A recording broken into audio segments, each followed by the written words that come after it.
Telugu trading మాస్టర్కి మరొకసారి స్వాగతం. ఈ వీడియోలో మనం నెక్స్ట్ వీక్కి ఉపయోగపడే నిఫ్టీ అండ్ బ్యాంక్ నిఫ్టీకి సంబంధించిన చార్ట్స్ అన్ని ఒకసారి డీటెయిల్గా ప్రైజ్ యాక్షన్ వైజ్ అనాలిసిస్ చేసే ప్రయత్నం చేద్దాం. సో మనం నెక్స్ట్ వీక్కి ప్రిపేర్డ్గా ఉండొచ్చు అనమాట. ముందుగా వీక్లీ అనాలిసిస్ వీడియో కాబట్టి బ్యాంక్ నిఫ్టీలో మనం వీక్లీ చార్ట్తోనే స్టార్ట్ చేద్దాం. సో ఇక్కడ మనకు వీక్లీ చార్ట్ బ్యాంక్ నిఫ్టీలో కనబడుతుంది. సో ఇమీడియట్గా మీరు చూసినట్లయితే మనకు ఇప్పుడు బ్యాంక్ నిఫ్టీ ఏ లెవెల్ దగ్గర అయితే ఉందో దానికి దగ్గరలో ఉన్న మేజర్ మనకు విజువల్గా ఏ లెవెల్ కనబడుతుంది, ఈ క్యాండిల్ యొక్క విక్ పోర్షన్ కనబడుతుంది. సో పొరపాటున ఇప్పుడు బ్యాంక్ నిఫ్టీ కనుక ఈ జోన్లోకి వచ్చే క్లోజ్ కానీ అయితే ఇక్కడ మనం చాలా కన్ఫ్యూజన్ చూడాల్సి వస్తుంది ఈ లెవెల్లో. ఎందుకంటే మనం ఇక్కడ ఇంతకుముందు ఉన్న విక్ వల్ల ఈ విక్ పోర్షన్ ఏదైతే ఇక్కడ ఒక రేంజ్ క్రియేట్ చేసిందో ఇది మొత్తం ఇదేం తక్కువ సైజ్ విక్ ఏం కాదు కదా. సో దీంతో ఈ జోన్లో చాలా కన్ఫ్యూజన్ ఉంటుంది అండ్ చాలా కరెక్షన్ ఉంటుంది. సో ప్రస్తుతానికైతే మనం వీక్లీ క్లోజ్ ఇక్కడ ఆ విక్ లెవెల్ అయితే చూడలేదు, దానికంటే పైన చూసాం. అండ్ లాస్ట్ గత చాలా రోజులుగా ఆల్మోస్ట్ మనం ఇక్కడ ముందుగా చార్ట్ చూసుకుంటే దాదాపు ఫిబ్రవరి ఇక్కడెక్కడో మనకు గ్యాప్ కనబడుతుంది. అది ఎప్పుడు మనకు లాస్ట్ ఇయర్ నవంబర్లో అనమాట. దాని తర్వాత మనకు వీక్లీ చార్ట్లో ఇక్కడెక్కడ పెద్ద నోటిసబుల్ గ్యాప్స్ ఏమీ కనబడలేదు. కానీ ఇక్కడ ఈ వీక్కి సంబంధించి మాత్రం మనకు ఇక్కడ ఒక మంచి గ్యాప్ అయితే ఇక్కడ క్రియేట్ అయింది ఈ రెండు క్యాండిల్స్ మధ్యలో. ఇక్కడ బ్యాంక్ నిఫ్టీలో వీక్లీ చార్ట్లో మనం మాట్లాడుతున్నాం. సో ఎప్పుడు కూడా గ్యాప్స్ అనేటివి ఎలా పనిచేస్తాయి, గ్యాప్ అనేది ఐదర్ రెసిస్టెన్స్ గాను లేదా సపోర్ట్ గాను పనిచేస్తుంది. ఇక్కడ ఈ సిచ్యువేషన్లో మనకు బ్యాంక్ నిఫ్టీ కింద నుంచి వస్తుంది కాబట్టి ఇది ఇప్పుడు రెసిస్టెన్స్ లాగా పని చేయడానికి అవకాశం ఉంది వీక్లీస్ టైం ఫ్రేమ్లో. సో ఈ జోన్ అన్నది ఇప్పుడు మొత్తం మనం ప్రొజెక్ట్ చేసుకుంటే అన్ని టైం ఫ్రేమ్స్లో కూడా ఈ జోన్ అన్నది కొద్దిగా ఇంపార్టెంట్ రోల్ ప్లే చేస్తుందని చెప్పుకోవచ్చు. అండ్ ఈ జోన్లో ఎస్పెషల్లీ ఈ బాడీ ఉన్న లెవెల్ మనకు హైయెస్ట్ పార్ట్ గాను, ఇక్కడ ఈ బాడీ ఉన్న లెవెల్ మనకు లోయెస్ట్ పార్ట్ గాను తీసుకుంటే ఈ మధ్యలో మనకు చాలా కరెక్షన్ కానీ చాలా ఇండెసిసివ్నెస్ కానీ ఈ లెవెల్లో మనకు కనపడడానికి ఛాన్స్ ఉందని గుర్తుపెట్టుకోండి. అండ్ ఇంకొక విషయం ఏంటంటే మార్కెట్స్కి గ్యాప్ ఇష్టం ఉండదు. సో ఈ గ్యాప్ని ఖచ్చితంగా ఇది టెస్ట్ చేసే ప్రయత్నం జరగడానికి కొద్దిగా అవకాశం ఉందని ఈ విషయం కూడా గుర్తుపెట్టుకోండి వీక్లీ టైం ఫ్రేమ్లో. సో వీక్లీ టైం ఫ్రేమ్లో డెఫినెట్గా మనం ఆలోచించాల్సిన పనే లేదు. మనకు ఆల్మోస్ట్ డౌన్ ట్రెండ్లోనే ఉన్నాం లాస్ట్ కొద్ది రోజులుగా అన్నది చాలా క్లియర్గా ఎవిడెంట్గా మనకు కనబడుతుంది. ఇంకా మంచి స్ట్రాంగ్ రివర్సల్ సైన్ అయితే రాలేదు. కానీ ఈ ఒక్క క్యాండిల్ చూసుకుంటే ఈ జరిగిన ప్రైజ్ యాక్షన్లో ఇది మనకు ఒక ఇండెసిసివ్ క్యాండిల్ అని చెప్పుకోవచ్చు. ఎందుకంటే ఇది ఇక్కడ మనకు ఇది బాడీ కదా, బాడీ సైజ్ కంటే ఇక్కడ మనకు బాడీ చిన్నదిగా ఉంది విక్స్తో పోల్చుకుంటే. అది అప్పర్ విక్ అన్న అవ్వచ్చు లేదా లోవర్ విక్ అన్న అవ్వచ్చు. సో వీటితో పోల్చుకుంటే ఇది మనకు బాడీ సైజ్ తక్కువ ఉంది కాబట్టి ఒక ఇండెసిసివ్ క్యాండిల్ ఒక గ్యాప్ డౌన్ ఓపెనింగ్ తర్వాత వచ్చింది. దానికి అర్థం ఇది రివర్సల్ సైన్ అయితే కాదు. కానీ ఇక్కడ రివర్సల్ జోన్కి మనం ఇక్కడ ఒక పెద్ద రిజెక్షన్ జోన్కి చాలా అతి దగ్గరలో ఉన్నాం వీక్లీ టైం ఫ్రేమ్లో. అండ్ ఇన్ఫ్యాక్ట్ చెప్పాలంటే ఆ జోన్లోకి ఒకసారి బ్యాంక్ నిఫ్టీ వెళ్ళి కూడా రావడం జరిగింది. ఇక్కడ మనకు ఈ క్యాండిల్ లోని చూసుకుంటే మీకు అది అర్థమవుతుంది అనమాట. సో వీక్లీ టైం ఫ్రేమ్లో ఇది ఉన్న షార్ట్ టర్మ్ డౌన్ ట్రెండ్ ఏదైతే ఉందో దాన్ని కంటిన్యూ చేస్తుందని ఇక్కడ మనకు కనబడుతుంది. అండ్ మోర్ ఓవర్ గ్యాప్ కూడా క్రియేట్ అయింది కాబట్టి ఈ గ్యాప్ ఒకవేళ రెసిస్టెన్స్ లాగా యాక్ట్ చేసినట్లయితే డౌన్ సైడ్కి మార్కెట్ వెళ్ళడానికి ఎక్కువ అవకాశం ఉంది. సో అటువంటి పరిస్థితుల్లో ఇక్కడ మనం ఒక ట్రెండ్ లైన్ కనుక గీసుకునే అవకాశం మనకు ఇక్కడ కనబడుతుంది. ఇక్కడ ఈ పాయింట్ నుంచి చూడండి, ఇక్కడ ఒక ట్రెండ్ లైన్ గీసుకోవచ్చు అనమాట.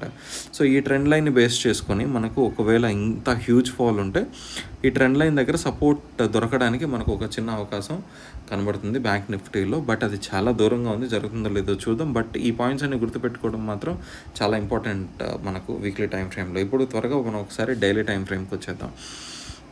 సో డైలీ టైం ఫ్రేమ్లో మనం ఆల్రెడీ ఎస్పెషలీ ఈ క్యాండిల్ దగ్గర నుంచి ఈ క్యాండిల్ సెటప్ ఫామ్ అయినప్పటి నుంచి మనం చెప్పుకుంటున్నాం అన్నమాట. ఈ రెండు క్యాండిల్స్ని కలిపి చూడండి, ఇది కౌంటర్ అటాక్ ప్యాటర్న్ ఇక్కడ. ఓకేనా, కౌంటర్ అటాక్ ప్యాటర్న్ అంటే ఇది ఒక రివర్సల్ సైన్ ఇది. సో ఈ ప్యాటర్న్ ఫామ్ అయిన దగ్గర నుంచి మనం ఆల్మోస్ట్ డౌన్ సైడ్కే మూమెంటం చూస్తున్నాం. ఒక చిన్న పుల్ బ్యాక్ వచ్చినా కూడా మళ్ళీ డౌన్ సైడ్, ఒక చిన్న పుల్ బ్యాక్ వచ్చినా కూడా మళ్ళీ డౌన్ సైడ్కి చూస్తున్నాం. ఈ ప్రాసెస్లో మనం ఏదైతే ఇప్పుడు గ్యాప్ డౌన్ చూసామో ఇక్కడ మన వీక్లీ చార్ట్లో, ఇక్కడ కూడా సేమ్ మనకు అదే గ్యాప్ ఇక్కడ కనబడుతుంది. ఈ గ్యాప్ ఇక్కడ చాలా ప్రెడామినెంట్గా మనకు ఇక్కడ కనబడుతుంది. కాబట్టి ఈ గ్యాప్ మనకి ఇప్పుడు రెసిస్టెన్స్ లాగా యాక్ట్ చేయడానికి అవకాశం ఉంది. సో రెసిస్టెన్స్ అంటే ఈ గ్యాప్లో ఇమ్మీడియట్గా మనకి ఇక్కడి నుంచే అవుతుందని కాదు, ఈ మొత్తం జోన్. సో ఈ లాస్ట్ పాయింట్ వరకు కూడా మనం వెయిట్ చేసి చూడాలి. ఇక్కడ వరకు రావడానికి ఛాన్స్ ఉంది. ఒకవేళ ఇక్కడ నుంచి కనుక డౌన్ సైడ్ మూమెంటంకి మనకి ఏదైనా సిగ్నల్ ఇస్తే అప్పుడు ఇది ఎక్కువ సైడ్ మూమెంటం డౌన్ సైడ్కి రావడానికి బ్యాంక్ నిఫ్టీలో ఛాన్స్ ఉందన్నమాట. అయితే ఇటువంటి గ్యాప్ మనకు ఇంత పెద్ద గ్యాప్స్ ఎప్పుడు మార్కెట్కి ఇష్టం ఉండవని చెప్పుకున్నాం కదా, అదొకసారి ఇప్పుడు చూద్దాం. ఇంత పెద్ద గ్యాప్ వచ్చినప్పుడు ఏం జరిగింది గతంలో ఒక్కసారి మనం చూసినట్లయితే ఆల్మోస్ట్ ఇదండి, ఇక్కడ ఒక గ్యాప్ క్రియేట్ అయింది అండ్ అగైన్ అది పుల్ బ్యాక్ అయింది. అండ్ దాని తర్వాత మనకు ఇక్కడ ఒక గ్యాప్ క్రియేట్ అయింది మార్కెట్లో. ఓకే, ఈ గ్యాప్ మళ్ళీ మనకు టెస్ట్ అయితే మళ్ళీ వచ్చి టెస్ట్ అయితే మనకు ఈ గ్యాప్లో వెంటనే దొరికేసింది. అండ్ దాని తర్వాత మళ్ళీ ఈ గ్యాప్ చూడండి, ఈ గ్యాప్ ఇక్కడ మనకు నోటీస్ చేసినట్లయితే ఇక్కడ ఒక్క నిమిషం, ఈ గ్యాప్ మనకు ఒక పెద్ద గ్యాప్ క్రియేట్ అయింది కదా. సో ఈవెన్చువల్గా మార్కెట్ ఆ గ్యాప్లోకి వచ్చి దాన్ని టెస్ట్ చేసింది, మళ్ళీ ఇక్కడ నుంచి ఏదో ఒక డెసిషన్ తీసుకొని వెళ్ళిందనమాట. ఓకేనా. అయితే మనకు దాని తర్వాత మళ్ళీ అటువంటి గ్యాప్ ఇచ్చిన సినారియోస్ మేజర్గా గతంలో ఇక్కడ గ్యాప్ ఉంది. ఓకేనా, ఈ గ్యాప్ ఉంది. సో ఈ గ్యాప్ని టెస్ట్ చేయడానికి మళ్ళీ మార్కెట్ ఈ గ్యాప్లోకి అయితే వచ్చింది.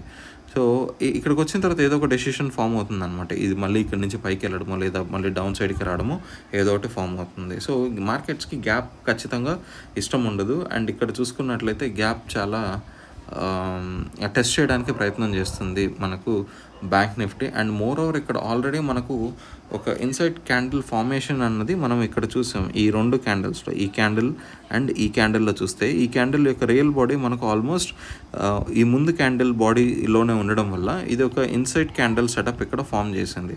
సో ఇన్సైడ్ క్యాండిల్ సెటప్ నుంచి ఇది ఇప్పుడు దీని హై ఇన్సైడ్ క్యాండిల్ సెటప్ని, దీని లో ఇన్సైడ్ క్యాండిల్ సెటప్ని తీసుకుంటే ఏ సైడ్ బ్రేక్ అవుతుందో ఆ సైడ్ మూమెంటం రావడానికి ఛాన్స్ ఉంది. కానీ ఇక్కడ మల్టిపుల్ ఫ్యాక్టర్స్ మనకు ఉన్నాయన్నమాట. అవేంటో ఒక్కసారి చూద్దాం. ఇప్పుడు మల్టిపుల్ ఫ్యాక్టర్స్ ఏంటి అంటే, ఒకటి మైనర్ సపోర్ట్ లెవెల్, అది ఈ లెవెల్ అనమాట. ఈ లెవెల్లో మనకు ఇక్కడ ఆల్మోస్ట్ మైనర్ సపోర్ట్ లెవెల్, ఇక్కడ మేజర్ ఇంతకు ముందున్న స్వింగ్ లెవెల్స్ ఉన్నాయి కదా, ఈ రెండు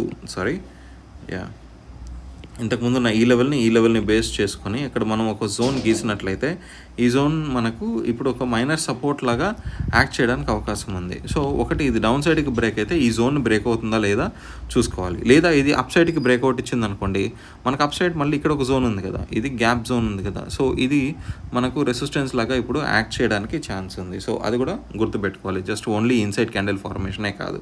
అండ్ ఇంకొక చిన్న ఇక్కడ మనం ఇది చూసుకున్నట్లయితే క్యాండిల్ స్టిక్ ప్యాటర్న్, ఇక్కడ మనకు ఆల్మోస్ట్ ఈ రెండు క్యాండిల్స్ ఉన్నాయి కదా, ఈ గ్రీన్ అండ్ ఈ రెడ్ క్యాండిల్స్, ఈ రెండు క్లోజ్ ఆల్మోస్ట్ మనకు మ్యాచ్ అవుతున్నాయి.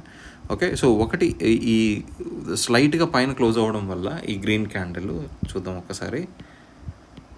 సో ఈ గ్రీన్ క్యాండిల్ మనకు స్లైట్గా పైన క్లోజ్ అవ్వడం వల్ల ఈ లెవెల్ దగ్గర నుంచి ఇది one of the variation of మనం పియర్సింగ్ ప్యాటర్న్ అని చెప్పుకోవచ్చు, which is a reversal sign piercing pattern అని చెప్పుకోవచ్చు. లేదా వెరీ క్లోజ్ టు మనం ఇది ఇదే కౌంటర్ అటాక్ ప్యాటర్న్ అనమాట. సో ఈ రెండు కూడా రివర్సల్ సైన్సే. సో ఈ రివర్సల్ సైన్స్ వచ్చాయి కదా అని వెంటనే డెసిషన్ తీసుకోకూడదు. ముందున్న ఈ గ్యాప్ని కన్సిడర్ చేయాలి. ఇందాక మనం మాట్లాడుకున్న ఇక్కడ మైనర్ సపోర్ట్ జోన్ ఏదైతే ఉందో దాన్ని కూడా మనం కన్సిడరేషన్లోకి తీసుకొని ఓవరాల్ పిక్చర్స్, ఈ మార్కెట్లో ఇప్పుడు ఏ ట్రెండ్స్ వస్తున్నాయి అన్నది, ఇప్పుడు ఏ క్యాండిల్ స్టిక్స్ వస్తున్నాయి అన్నది ఎంత ఇంపార్టెంటో అవి ఓవరాల్ పిక్చర్లో ఎలా వస్తున్నాయి, ఓవరాల్ పిక్చర్లో ఏ జోన్ దగ్గర వస్తున్నాయని కూడా, ఓవరాల్ పిక్చర్లో ఏం జరుగుతుందని మనం గుర్తుపెట్టుకోవడం కూడా చాలా ఇంపార్టెంట్ అని ఒకసారి మీరు ఇక్కడ గమనించాలి. నెక్స్ట్ ఇప్పుడు 4 hours చాట్లో ఒకసారి స్వింగ్ అనాలిసిస్ చేయడానికి ట్రై చేద్దాం. ఈ లైన్స్ తీసే ప్రయత్నం చేద్దాం. సెట్టింగ్స్లోకి వెళ్ళి సెషన్ బ్రేక్స్ని ఆఫ్ చేస్తే మనకు బ్లూ లైన్స్ పైన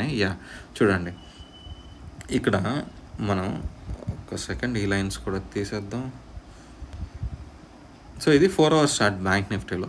సో ఇక్కడ మనకు 4 hours చార్ట్ ఏం చెప్తుంది, ఇంతకుముందు మనకు ట్రెండ్ అన్నది ఇదండి ఇలా ఉందా, ఈ పుల్ బ్యాక్ నుంచి ఇక్కడ క్లోజ్ అయింది, మళ్ళీ ఇక్కడ నుంచి మళ్ళీ ఈ పుల్ బ్యాక్ వచ్చిన తర్వాత అక్కడ నుంచి మళ్ళీ లోవర్ క్రియేట్, అంటే ఈ లెవెల్ని బ్రేక్ అవ్వలేదు.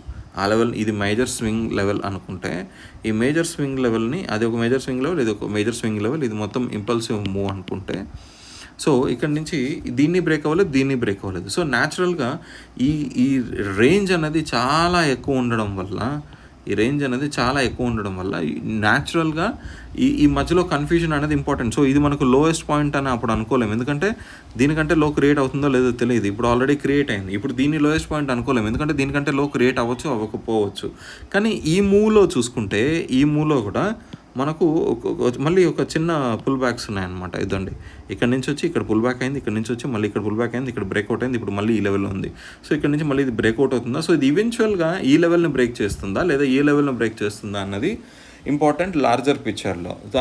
దాన్ని బేస్ చేసుకొని కూడా మనం ట్రేడింగ్ డెసిషన్స్ తీసుకోవాలి 4 hour టైం ఫ్రేమ్లో. ఇప్పుడు ఒక్కసారి చాలా త్వరగా మనం 1 hour టైం ఫ్రేమ్ చూద్దాం. సో 1 hour టైం ఫ్రేమ్లో చూస్తే ఇక్కడ మనకు ఎంత క్లియర్గా కనబడుతుందో. సో ఇందాక తీసేసిన లైన్స్ని ఒక్కసారి యాక్టివేట్ చేయడానికి చూద్దాం. సో అప్పుడు మనకు డేస్కి డిఫరెన్స్ కనబడుతుంది, ఓకేనా. సో ఇదండి, ఇప్పుడు మనకి ఇక్కడ డేస్కి డిఫరెన్స్ కనబడుతుంది 1 hour టైం ఫ్రేమ్లో. ఇది Day 1, ఇది Day 2, ఇది Day 3, ఇది Day 4, ఇది Day 5. అయితే ఏం జరిగింది ఇక్కడ, మొత్తం ఫస్ట్ డే క్రియేట్ చేసిన రేంజ్లోనే మనకు మార్కెట్ ఇక్కడ ప్లే అవుతుంది, ఓకేనా. సో ఇది ఖచ్చితంగా బయటికి రావాలి కదా. సో బయటికి వచ్చే టైం కూడా దగ్గరికి వచ్చినట్లు మనకు కనబడుతుంది, ఎందుకంటే ఇంతకు మించి కన్సాలిడేషన్ ఒకే రేంజ్లో జరగడం అన్నది బోత్ బయర్స్ అండ్ సెల్లర్స్కి అంత పేషెన్స్ ఉంటుంది. కాబట్టి ఎవరో ఒకరు ఇనిషియేటివ్ తీసుకొని పుష్ చేయడం అయితే జరుగుతుంది ఈ జోన్ నుంచి. ప్రస్తుతానికైతే ఈ జోన్ లోపల చాలా క్లీన్గా ఫెసిలిటేట్ అవుతుంది మార్కెట్ ఇక్కడ. సో ఈ particular last working day Friday కనుక చూసుకుంటే మనకు చాలా టైట్ రేంజ్లో మనకు ట్రేడింగ్ జరిగింది, కాబట్టి దీని తర్వాత మనకు ఒక బ్లో అవుట్ ఏదో ఒక డైరెక్షన్లో రావడానికి ఛాన్స్ ఉంది. సో రెడీగా ఉండండి. ట్రెండింగ్ డే అన్నది మనకు ఆల్రెడీ ఈ లాస్ట్ వీక్లో మనకి ఎలా అయితే ఫస్ట్ డే వచ్చిందో అలాగా మనకు ఈ వీక్లో కూడా స్టార్టింగ్లో రావడానికి అవకాశాలు కొద్దిగా ఎక్కువ ఉన్నాయని గుర్తుంచుకోవాలి. అండ్ ఇంకొకసారి మనం బ్యాంక్ నిఫ్టీ, మీరు ఎక్కువ టైం అవుతుందని అనుకోవద్దండి చార్ట్ అనాలిసిస్లో. ఇన్ఫ్యాక్ట్ ఇది చాలా ఇంట్రెస్టింగ్గా ఉండాలి మీకు చూస్తుంటే, క్యాండిల్ స్టిక్స్ అసలు ఓవరాల్గా ట్రెండ్ అనాలిసిస్ చేసేటప్పుడు, ఓకేనా. సో మీకు వీడియో నచ్చుతున్నట్లయితే, కంటెంట్ అర్థమవుతున్నట్లయితే దయచేసి లైక్ ద్వారా తెలియజేయండి, సో దట్ వీడియో ఎక్కువ మందికి రీచ్ అవ్వడానికి ఛాన్స్ ఉంది. సో ఇప్పుడు మనం 15 minutes చార్ట్లో ఉన్నాం మన ఇక్కడ బ్యాంక్ నిఫ్టీలో, ఓకేనా. సో ఒక్కసారి మనం ఇక్కడ డీటెయిల్డ్గా చూసినట్లయితే సింపుల్గా మనకి ఇక్కడ డౌన్ ట్రెండ్లో ఉన్నామని చెప్పుకోవచ్చు, ఓకేనా. ఇక్కడ కంటిన్యూస్గా మనం ఇక్కడ డౌన్ ట్రెండ్లో అయితే ఉన్నాం. సో 15 minutesలో కూడా సేమ్ అదే పరిస్థితి. ఈ జోన్ నుంచి బయటకు రానివ్వండి. ఈ జోన్ ఇప్పుడు చాలా కాంపాక్ట్గా క్రియేట్ అయింది, కాబట్టి ఈ జోన్ నుంచి బయటకు వస్తే మనకు మంచి మూవ్ దొరికే అవకాశం ఉంది ఇక్కడ బ్యాంక్ నిఫ్టీలో, ఓకేనా. సో ఒక్కసారి 5 minute టైం ఫ్రేమ్లో ఇంకొద్దిగా డీటెయిల్డ్గా చూడడానికి ట్రై చేద్దాం. చూడండి, 5 minutesలో మాత్రం మనకి ఇక్కడ డిఫరెన్స్ కనబడుతుంది, ఎందుకంటే ప్రైజెస్ మనకి ఇక్కడ స్లో అండ్ స్టడీగా పైకి రేజ్ అవుతూ వెళ్తున్నాయి, ఓకేనా. మీరు గమనించారా, స్లో అండ్ స్టడీగా పైకి రేజ్ అవుతూ వెళ్తున్నాయి. సో ఇప్పుడు మొన్న ఓపెన్ అయిన ప్రైజ్ యాక్షన్ కూడా నిన్న ఫ్రైడే ఓపెన్ అయిన ప్రైజ్ యాక్షన్ కూడా ఇక్కడ ఈ ఒక స్వింగ్ హై క్రియేట్ చేసింది, ఆ రోజుకి ఒక స్వింగ్ లో క్రియేట్ చేసింది, అండ్ దీని మధ్యలోనే ప్లే అవుతుంది అనమాట. సో ఇప్పుడు ఓపెనింగ్ అన్నది మనం మండే కాబట్టి ఖచ్చితంగా గ్యాప్ 2 days ఆర్డర్స్ అన్ని పెండింగ్ ఉంటాయి, కాబట్టి గ్యాప్ ఏదో ఒకటి సైడ్లో మైనర్ గ్యాప్ చూస్తాం. కానీ ఆ గ్యాప్ ఈ జోన్లో ఉంటే మళ్ళీ మనం ఇండెసిసివ్నెస్ చూడాలి ఇక్కడ. లేకపోతే ఒకవేళ గ్యాప్ అప్గానే ఓపెన్ అయ్యి పుల్ బ్యాక్ అయ్యి ఇక్కడ నుంచి రివర్సల్ చూపిస్తే అదొక మంచి ఆపర్చునిటీ, గుర్తుపెట్టుకోండి. లేదా ఒకవేళ గ్యాప్ డౌన్ ఓపెన్ అయ్యి మళ్ళీ ఈ లెవెల్కి వచ్చి ఇక్కడ పుల్ బ్యాక్ చూపిస్తే అదొక మంచి ఆపర్చునిటీ అని గుర్తుపెట్టుకోండి. అండ్ ఓవరాల్గా ఇందాక మనం మాట్లాడుకున్న ఈ మేజర్ లెవెల్స్ అన్నీ ఏవైతే ఉన్నాయో మీరు అన్నీ డ్రా చేసి పెట్టుకోండి. మీకు అన్ని లెవెల్స్ కూడా దగ్గర రిజెక్షన్స్ రావడానికి కానీ లేదా బ్రేక్అవుట్స్ని కానీ గుర్తించడానికి కొద్దిగా ఈజీగా ఉంటుందన్నమాట. సో అయితే ఇక్కడ బ్యాంక్ నిఫ్టీ మనం ఇప్పటి వరకు చూసాం. ఇప్పుడు నిఫ్టీలోకి వెళ్ళే ముందు ఛానల్కి సబ్స్క్రైబ్ చేసుకునే వాళ్ళు అంటే ఒకసారి సబ్స్క్రైబ్ చేసుకోండి. సేమ్ మనకు బ్యాంక్ నిఫ్టీలో అలాగే నిఫ్టీలో కూడా వీక్లీ చార్ట్లో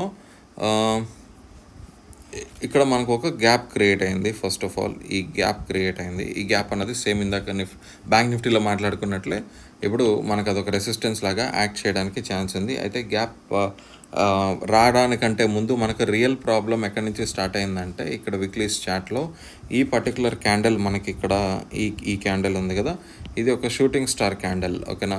షూటింగ్ స్టార్ వచ్చినప్పటి నుంచి మనం ఈ షూటింగ్ స్టార్ని దాటి క్లోజ్ అవ్వలేదు. అంటే మనకు బేరిష్నెస్ని ఫస్ట్ ఆఫ్ ఆల్ ఈ క్యాండిల్ ఇండికేట్ చేసింది. ఎంత హ్యూజ్ అప్ ట్రెండ్ ఉన్నా కూడా చూసుకోండి ఈ candle. So candle sticks power అనమాట అది.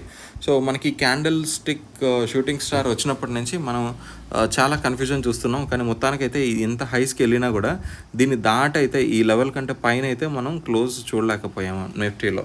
సో ఇప్పుడు అదే పుష్ మనకు డౌన్ సైడ్కి కనబడుతుంది నిఫ్టీలో. ఇన్ఫ్యాక్ట్ బ్యాంక్ నిఫ్టీ కంటే నిఫ్టీ కొద్దిగా అగ్రెసివ్గా ఉన్న ఒకనొక టైంలో లాస్ట్ 1 monthలో ఈ లెవెల్ని అయితే దాటి క్లోజ్ అయితే ఇవ్వలేకపోయింది. ఆల్మోస్ట్ 20 వీక్లీ చార్ట్లో అంటున్నాను నేను. ఆల్మోస్ట్ 25,000 లెవెల్ని దాటి ఇవ్వలేకపోయింది క్లోజ్. సో ఇప్పుడు మనకి గ్యాప్ క్రియేట్ అయింది. మనకు డౌన్ సైడ్ మూమెంటం షార్ట్ టర్మ్లో అయితే కనబడుతుంది ఇక్కడ.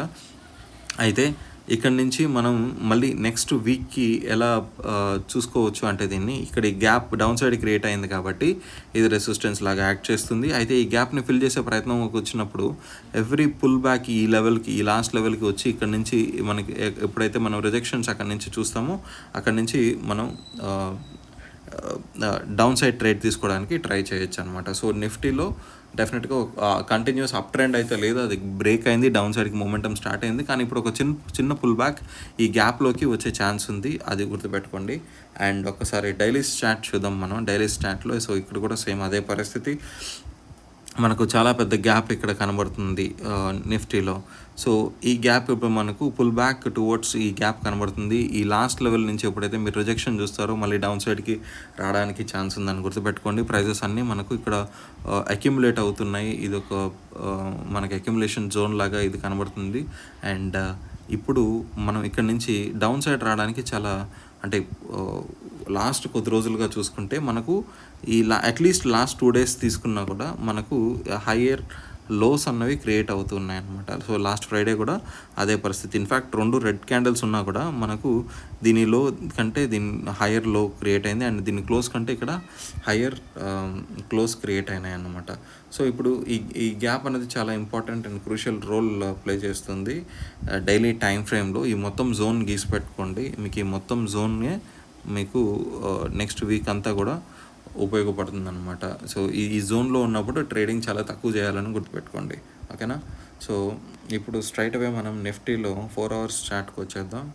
సో 4 hours చార్ట్లో మనకు మొమెంటం ఇంకా ఈ స్వింగ్ అయితే బ్రేక్ అవ్వలేదు, ఓకేనా. ఇంతకుముందు ఈ మూవ్ ఏదైతే ఉందో, ఓకేనా, ఈ మూవ్ని దాటి మనకి ఈ స్వింగ్ బ్రేక్ అయితే బ్రేక్ అయింది. సో బ్రేక్ అయినట్లు ఇక్కడ కనబడుతుంది. సో ఇప్పుడు ఇది మళ్ళీ పుల్ బ్యాక్ అనమాట. సో ఇక్కడ నుంచి ఇప్పుడు మనకు మళ్ళీ కనుక ఈ లెవెల్లో మనకు ఒక సాలిడ్ రిజెక్షన్ చూసి ఈ లెవెల్ని దాటి కిందకి కనుక క్లోజ్ అయితే మళ్ళీ డౌన్ సైడ్కి వచ్చేలాగా మనకు నిఫ్టీ కనబడుతుంది. ఇక్కడ ఒక్కసారి డీటెయిల్డ్గా చూద్దాం బ్రేక్ అయిందో లేదో. ఇదండి, డెఫినెట్గా బ్రేక్ అయింది, ఓకేనా. సో ఇక్కడ మనకు ఒక లెవెల్ గీసుకున్నట్లయితే ఇంతకుముందు మేజర్ స్వింగ్లోని మనకు ఇక్కడ బ్రేక్ చేసినట్లుగానే నిఫ్టీ కనబడుతుంది ఇక్కడ ఈ లెవెల్లో. సో ఆల్రెడీ మనకు ఇంతకుముందు ఉన్న అప్ ట్రెండ్ ఏదైతే ఉందో అది రివర్స్ ఇక్కడ మనకు అది మేజర్ స్వింగ్లో బ్రేక్ అయింది కాబట్టి అది ఇక మీదట ఉండదని గుర్తుపెట్టుకోండి. సో ఇక్కడ ఈ పుల్ బ్యాక్ ఏదైతే ప్రస్తుతానికి మనకి ఇక్కడ పుల్ బ్యాక్ కనబడుతుందో ఈ పుల్ బ్యాక్ మనకి ఇక్కడ నుంచి ఇప్పుడు రిజెక్ట్ అయ్యి మళ్ళీ అక్కడ నుంచి కనుక కిందకి వస్తే మనకి హ్యూజ్ ఫాల్ ఎక్స్పెక్ట్ చేయాల్సి వస్తుంది నిఫ్టీలో. అలాగే ఇప్పుడు ఒక్కసారి మనం 1 hour చార్ట్లో చూద్దాం. 1 hour చార్ట్లో మనకు ఆ విధంగా స్వింగ్ అనాలిసిస్ తీసుకున్నట్లు కనుక అయితే జస్ట్ ఎ మూమెంట్, ఈ సెషన్ బ్రేక్స్ తీసేద్దాం మళ్ళీ. Okay, sorry, chart setting session breaks తీసేసాం. ఎస్. సో ఇది 1 hour టైం ఫ్రేమ్ అనమాట. సో 1 hour టైం ఫ్రేమ్లో కూడా మనం ఈ పుల్ బ్యాక్ తర్వాత ఈ హై క్రియేట్ అయింది కదా, ఈ హై నుంచి వచ్చేటప్పుడు మనకు అప్ ట్రెండ్లోనే ఉంటే ఇది బ్రేక్ అయి ఉండకూడదు, కానీ ఇక్కడ మనకు బ్రేక్ అయ్యింది. బ్రేక్ అయ్యి ఇప్పుడు ఈ పుల్ బ్యాక్లో ఉంది. సో ఈ లెవెల్లో ఇక్కడ నుంచి మళ్ళీ ఇప్పుడు కనుక రిజెక్షన్ వస్తే మళ్ళీ మనం ఈజీగా ఈ లెవెల్కి వచ్చే ఛాన్స్ ఉంది నిఫ్టీలో, అది గుర్తుపెట్టుకోండి. సో కానీ ఇక్కడ ప్రాబ్లం ఎక్కడ వస్తుంది అంటే ఈ గ్యాప్ అనమాట. గ్యాప్ క్రియేట్ అయింది కాబట్టి గ్యాప్స్ కొన్నిసార్లు మ్యాగ్నెట్స్ లాగా యాక్ట్ చేస్తాయి, ప్రైజెస్ని అట్రాక్ట్ చేసే ప్రయత్నం చేస్తాయి. అదే మనం ఇక్కడ గమనిస్తున్నాం. ఓకే, గత కొద్ది రోజులుగా ఇక్కడ చూడండి, ఇక్కడ మనం గ్యాప్ ఈ ప్రైజెస్ అనేవి టువర్డ్స్ ఈ గ్యాప్ వెళ్తున్నాయి. సో ఇక్కడికి వెళ్ళి ఇక్కడ రిజెక్షన్ అయితే కనుక అక్కడి నుంచి మనకు మ్యాక్సిమం ఈ లెవెల్ వరకు వచ్చే ఛాన్స్ ఉంది నిఫ్టీలో, ఓకేనా. సో ఇప్పుడు డైరెక్ట్లీ మనం టైం వేస్ట్ చేయకుండా 15 minutes చార్ట్కి వద్దాం. సో 15 minutes చార్ట్లో కూడా మనకు నెగటివ్నెస్ అన్నది ఇక్కడ కనబడుతుంది. ఇది ఇంతకుముందు పీక్ తీసుకున్నట్లయితే పీక్ టు లో, లో టు హై, మళ్ళీ పీక్ ఇక్కడ ఒక చిన్న పుల్ బ్యాక్, మళ్ళీ ఇక్కడ క్లోజ్ అయింది. ఒకవేళ ఇది అప్ ట్రెండ్లోనే ఉంటే ఇది బ్రేక్ అయి ఉండకూడదు, కానీ ఇది బ్రేక్ అయ్యి కిందకు వచ్చాం. ఇక్కడ నుంచి మళ్ళీ ఇప్పుడు పుల్ బ్యాక్లో ఉంది. సో ఇది కనుక బ్రేక్ అయితే ఇప్పుడు ఓకేనా, ఈ లెవెల్ కనుక బ్రేక్ అయితే ఈ గ్యాప్ ఉండడం వల్ల ఈ గ్యాప్స్ ప్రైస్ అట్రాక్ట్ చేస్తున్నాయి. సో మళ్ళీ ఈ లెవెల్కి వచ్చినప్పుడు ఇక్కడ నుంచి కనుక మనం డౌన్ సైడ్కి వస్తే సో స్ట్రైట్ అవే టువర్డ్స్ ఈ లెవెల్ వరకు రావడానికి ఛాన్స్ ఉందని నిఫ్టీలో గుర్తుపెట్టుకోండి. అండ్ 5 minutes చార్ట్లో చూసుకున్నా కూడా ఇంచుమించు అదే ఉంటుంది. సో గ్యాప్లోకే వస్తున్నాయి. సో ఇది ఓవరాల్ పిక్చర్ అండి. సో గ్యాప్ క్రియేట్ అయింది నిఫ్టీ అండ్ బోత్ బ్యాంక్ నిఫ్టీలో. ఒకసారి ఫాస్ట్గా సమరైజ్ చేసేద్దాం. సో ఓవరాల్గా గ్యాప్ అన్నది మనకు బ్యాంక్ నిఫ్టీలో క్రియేట్ అయింది అండ్ నిఫ్టీలో క్రియేట్ అయింది. ఈ రెండు ఇప్పుడు ప్రైజెస్ని అట్రాక్ట్ చేస్తున్నాయి అన్నమాట టువర్డ్స్ గ్యాప్. సో ఇది టువర్డ్స్ గ్యాప్ సైడ్ మూవ్ అవుతున్నాయి. ఓకేనా, సో ఇక్కడి నుంచి మనకు మ్యాక్సిమం షార్ట్ డైలీ టైం ఫ్రేమ్లో కాకుండా మనం 4 hour కానీ 1 hour కానీ చూసుకుంటే కొన్ని స్వింగ్ లోస్ మనకు మేజర్వి లోవర్ సైడ్ బ్రేక్ అయినట్లు కనబడుతున్నాయి. కాబట్టి ఈ గ్యాప్లో హైయెస్ట్ పీక్కి వచ్చిన తర్వాత ఇక్కడ ఏదైనా మనకు సాలిడ్ కన్ఫర్మేషన్ కనుక దొరికితే 4 hour టైం ఫ్రేమ్లో చాలా పెద్ద గ్యాప్ని మనం కవర్ చేసే దానికి ఛాన్స్ ఉంది. ఓకేనా, సో ఇంతేనండి ఇవాళ వీకెండ్ అనాలిసిస్ వీడియోలో. తిరిగి మళ్ళీ నెక్స్ట్ పోస్ట్ మార్కెట్ అనాలిసిస్ వీడియోలో కలుద్దాం. అంతవరకు సెలవు, నమస్కారం. ఛానల్కి సబ్స్క్రైబ్ చేసుకోకుంటే సబ్స్క్రైబ్ చేయండి అండ్ వీడియో